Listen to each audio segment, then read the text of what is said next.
അണ്ണ എവിടെ പോകണ്ട? പോകാൻ ടൈം ആയില്ലേ മോനെ, അവസാനം എത്തി. അല്ല നിങ്ങൾ ഇപ്പൊ അല്ലേ വന്നേ? 4-5 മാസം ആയതല്ലേ ഉള്ളൂ. എടാ മണ്ട, ക്രിസ്മസ് ഒക്കെ കഴിഞ്ഞടാ.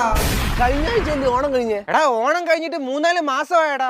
ഇപ്പൊ സ്കൂളിലും കോളേജിലും ഒന്നും പോകാത്തോണ്ടേ സമയം പോകുന്ന അറിയുന്നില്ല. ആ ബെസ്റ്റ്. ഒരു കാര്യമുണ്ട്, നിങ്ങൾ ബാക്കിയുള്ള വർഷം പോലെ അല്ലായിരുന്നു കേട്ടോ. നിങ്ങളൊരു മാന്യനാണ്. എന്താ മോനെ?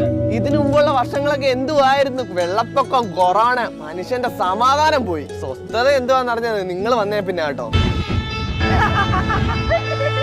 അവന്റെ കാലം കഴിഞ്ഞ് ഇനി എന്റെ കാലമാ. ഇനി അവന്മാരെ കുറച്ച് കളികളെ ഞാൻ പഠിപ്പിക്കാം.